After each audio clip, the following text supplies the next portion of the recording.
Hello, my name is Mila, and my group partner Victor and I focused on the project for solar panel deployment using a shape memory alloy actuator. So, the objectives of this project was to apply SMA design methodologies learned in class acting as a linear actuator.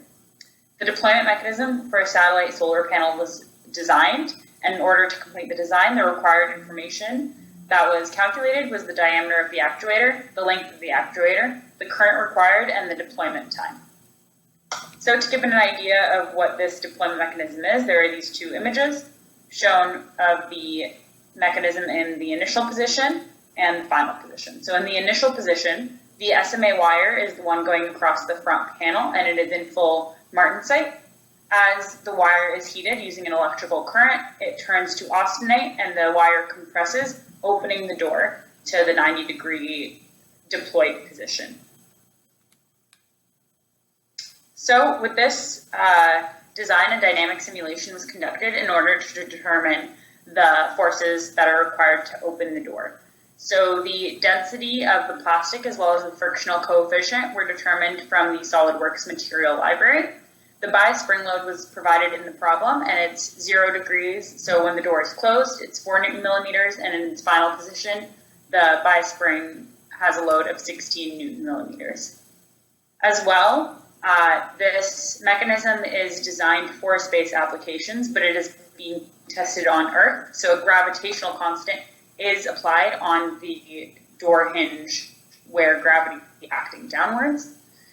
So from the simulation, the results were an initial force requirement of 0.9 newtons and final force of 3.41 newtons. And for the door to fully be opened, the total stroke of the actuator was 9 millimeters. A hand calculation was also conducted, and the forces that were found in the simulation were verified.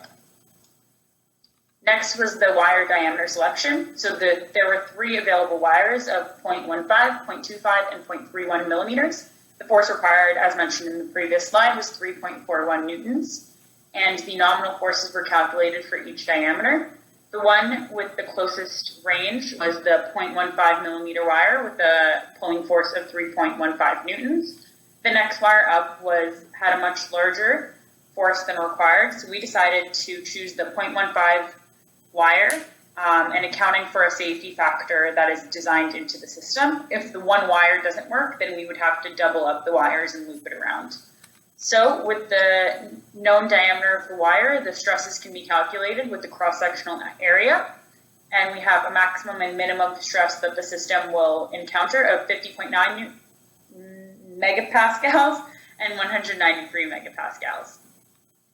Next, with these stresses, the operating envelope of the actuator was designed. So the martensite and austenite start and finish temperatures, as well as their slopes, were provided in the material data sheet. And using those values, the lines for the temperatures and stress were created. And using the maximum and minimum stresses, the points A, B, C, D on those lines were calculated respectively. Next, I'll pass it off to Victor, who will explain the rest of the sizing and testing of the actuator. So the next step on the actuator design is to determine the effective length of the actuator, and for that we need to calculate the recoverable strain given by this equation presented here on the slide. With that, we can calculate the effective length based on the value of the stroke that we first initially determined there, which is 9 millimeters. So the effective length calculated is about 225 millimeters, and for our structure we have a space of 275, so we are safe about the dimensions that we have chosen. The next step is the calculation of the current necessary to heat up the wire, and for that we need to use this equation, which requires the input of the temperature of the steady state on the formulation. We start with 5% higher than the maximum operating temperature for the steady state, and then we change this temperature in order to iterate and find a heating and cooling time that satisfies our design requirements. After selecting the current, we find the heating and cooling time, and we found the values for the current of 0.358 amps, the heating time of 2.97 seconds, and the cooling time of 2.32 seconds. We used those parameters here presented on the table, which were provided by the manufacturer. After that, we started to run the tests, and just to summarize all the data that we used. So the diameter of the wire selected is 0.15 millimeters. The current that we calculated to heat up the wire close to 3 seconds is 0.358 amps. The total length of the wire in the system is 275 of the SMA and 15 millimeters of lead wire to connect to the voltage supply. The resistance per unit length of the wire used is 55 ohms per meter, and with that information we can find the total resistance of the system, which is about 16.5 ohms, and with that we can calculate the required voltage to apply. So we have the current, we have the resistance, we have the voltage. Okay, and now I'm going to play a short video just to demonstrate the system working.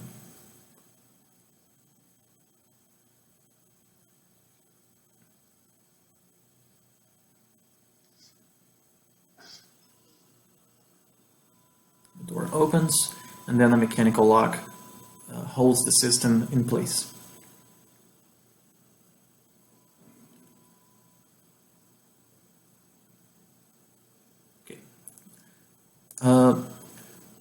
Next thing that I'm going to talk about is about the deployment control system.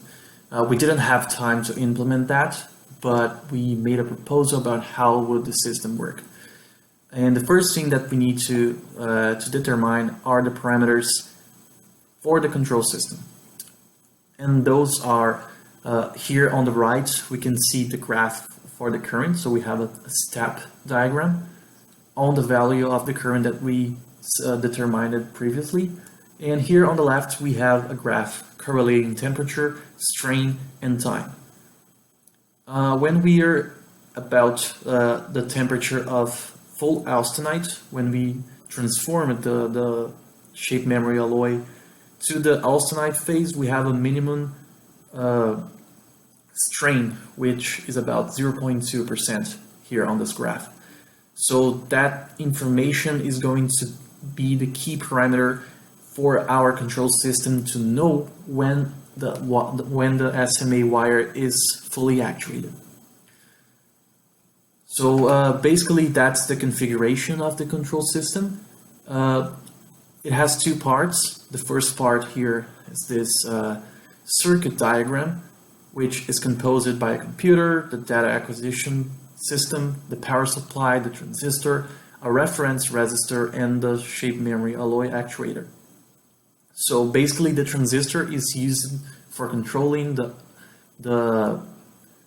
power supply voltage to the actuator, and we use the LabVIEW software connected with the data acquisition to provide control to the required current output.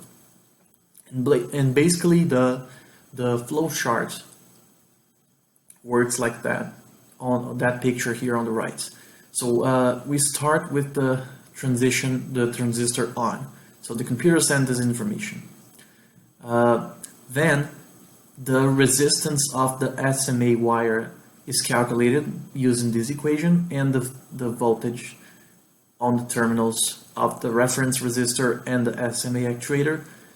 This resistance is converted to strain based on a linear relationship provided by the manufacturer, and if the strain measured is greater than the minimum value of the strain that we determined previously, which is about 0.2%, the transistor keeps being turned on, and this loop keeps working until we reach a value of the strain which is lower or equal.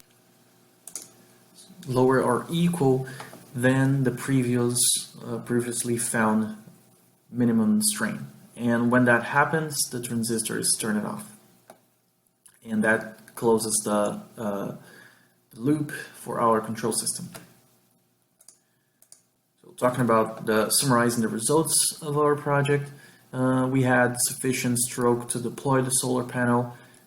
We have calculated an average voltage provided which will provide enough power for the deployment, and we also the estimated heating time that we had is approximately accurate with what we determined on the experiment.